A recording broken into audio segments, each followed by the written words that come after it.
Hello guys, आज के इस वीडियो में हम लोग बात करेंगे कर्मा एपिसोड 16 के बारे में। तो कहानी की शुरुआत में हम लोगों को दिखाया जाता है एक लैब का सीन, जहां से डॉक्टर मर्चेंट को निकाल करके बाहर फेंक दिया जाता है। तभी डॉक्टर मर्चेंट कहता है कि ये तुम बहुत ही गलत कर रहे हो, मेरी मेहनत पर तुम पानी फेर रहे हो। और हम उसके बाद देख पाते हैं कि उसके पास एक किसी तरीके का वायरस भी मौजूद होता है।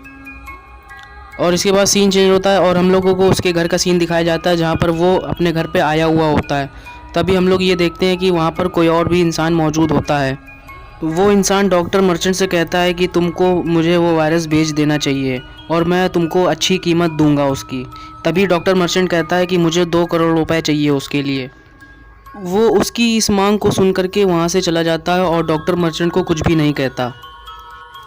इसके बाद सीन चेंज होता है और हम लोग को एक टेबल टेनिस के बहुत बड़े प्लेयर को दिखाया जाता है, जो कि एक मीटिंग में ये कह रहा होता है कि हम अपने टाउन में टेबल टेनिस का एक बहुत बड़ा सा कंपटीशन करवाएंगे और जितने लोग भी पार्टिसिपेट करेंगे उनको फ़ीस दे करके कंपटीशन में भाग लेना पड़ेगा और जो पैसा आएगा उसको गरीबों में दान कर देंगे। और गाइस, यहाँ पर कर्मा भी बैठे होते हैं, यानी कि अपने करण भी यहाँ पर बैठे हुए होते हैं।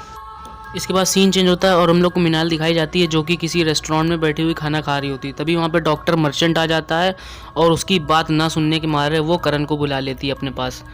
और दोस्तों, यहाँ पर हम लोगों को ये पता चलता है कि डॉक्टर मर्चेंट मिनाल का चाचा है।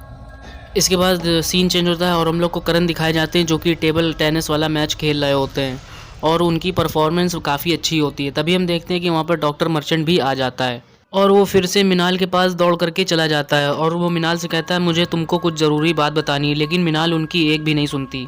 मैच ख़त्म होने के बाद मिनाल करण से मिलती है और उनको कॉन्ग्रेचुलेशन कहती है। और तभी हम यहाँ पर देखते हैं कि मिनाल का भाई भी आया हुआ होता है। इसके बाद मिनाल और करण दोनों अपने घर के लिए निकल जाते हैं, लेकिन करण को सिक्स सेंस के जरिए ये पता चल जाता है कि बैंक में लुटेरों ने डाका डाल दिया है। करण फ़ौरन ही वहाँ से बैंक के लिए रवाना हो जाते हैं और सारे गुंडों को मार करके पुलिस से अरेस्ट करवाने के बाद वहाँ से चले जाते हैं। सीन शिफ्ट होता है और हम लोग मिनाल को देखते हैं, जो कि करण के साथ बैठी हुई होती है किसी क्लब में। लेकिन तभी वहाँ पर डॉक्टर मर्चेंट एक बार फिर से आ जाता है और उनसे ये कहने लगता है कि मुझे तुमको कुछ ज़रूरी बात बतानी है, लेकिन मिनाल फिर उनकी बात नहीं सुनती। बस जब करण बाहर जाते हैं तो वो ये देखते हैं कि डॉक्टर मर्चेंट को किसी ने मार दिया हुआ होता है और वो अपनी आखिरी सांसें गिन रहे होते हैं। करण से वो ये बताते हैं कि ये वायरस बहुत ही खतरनाक है और इससे काफ़ी सारे लोगों की जान भी जा सकती है। तभी करण अपने सिक्स सेंस के जरिए ये देखते हैं कि कार के पीछे कोई वो वायरस अपने अंदर इंजेक्ट कर रहा होता है। तभी वो उसका पीछा करने के लिए भागते हैं, लेकिन डॉक्टर मर्चेंट उसको पकड़ लेते हैं और कहते हैं कि मुझे अकेले मत छोड़ के जाओ, ये मेरा आखिरी वक्त है। और इसके बाद डॉक्टर मर्चेंट की वहाँ पर मृत्यु हो जाती है। इसके बाद जब करण अंदर आते हैं तो वो ये देखते हैं कि क्लब के अंदर भी किसी ने वायरस छिड़क दिया है, जिसके कारण सब लोग बेहोश हो रहे हैं और मर रहे हैं। यहाँ पर दोस्तों हम लोग ये भी देखते हैं कि वो जो प्लेयर होता है उसके कोई भी वायरस असर नहीं करता। इसके बाद हम लोगों को हॉस्पिटल का सीन दिखाया जाता है, जहाँ पर करण ने मिनाल और उसके भाई को एडमिट करा दिया था।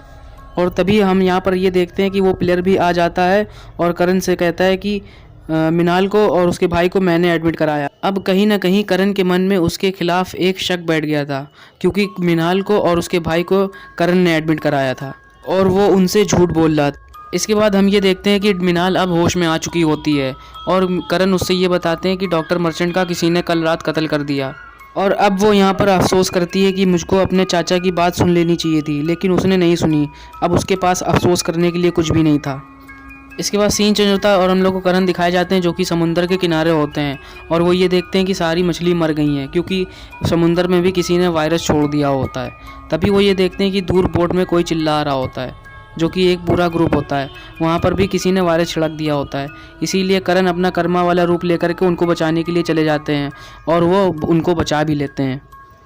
इसके बाद सीन चेंज होता है और हम लोग शहर के मेयर को देखते हैं, जो कि उसने मीटिंग रखी हुई होती है और वहाँ पर सारी पब्लिक आई हुई होती है और लोग उससे ये कह रहे होते हैं कि आपने लॉकडाउन लगाया है, जिसकी वजह से काफ़ी सारा नुकसान हो रहा है हम लोगों को। और शहर का मेयर ये कहता है कि आपकी जान से बढ़कर के लिए मेरे लिए कुछ भी नहीं है, इसीलिए मैंने लॉकडाउन लगाया है। तभी वहाँ पर एक लड़की बॉक्स लेकर के आ जाती है, जो कि उसको किसी ने दिया होता है बाहर। तभी वहाँ पर कर्मा आ जाता है और वो बॉक्स खोल के देखता है तो उसमें एक सीक्रेट मैसेज होता है आतंकवादियों की तरफ से, जो कि आतंकवादी कह रहे होते हैं कि तुम मुझे पैसे दो वरना मैं पूरे शहर में वायरस फैला दूंगा, जिससे बहुत सारे लोगों की जान चली जाएगी। इसके बाद सीन चेंज होता है और हम लोगों को वही प्लेयर दिखाया जाता है जो कि ये कह रहा होता है कि सारे फंड के पैसे हम लोग गरीब के बजाय अगर आतंकवादियों को दे दें तो वो वायरस शहर में नहीं छिड़केंगे। लेकिन कहीं ना कहीं करण को ये बात खटक रही थी। करण अपने मन में ये सोचते हैं कि अगर कहीं आतंकवादियों ने फिर दोबारा पैसे मांगे तो हम लोग क्या करेंगे। इसके बाद सीन चेंज होता है और हम लोग को मिनाल दिखाई जाती है जो कि हॉस्पिटल से अब डिस्चार्ज हो चुकी थी। तभी वहाँ पर उसका बचपन का दोस्त आता है और वो उसकी मुलाकात करण से भी करवाती है। बस सीन चेंज होता है और हम लोग अंधे इंसान को देखते हैं जो कि रोड क्रॉस कर रहा होता है। तभी वहाँ सामने से एक गाड़ी स्पीड में आ रही होती है, लेकिन वहाँ पर कर्मा उसको आकर के बचा लेते हैं और बदले में वो उनके ऊपर वायरस छिड़क देता है जिससे कि कर्मा भी अब इन्फेक्टेड हो जाता है।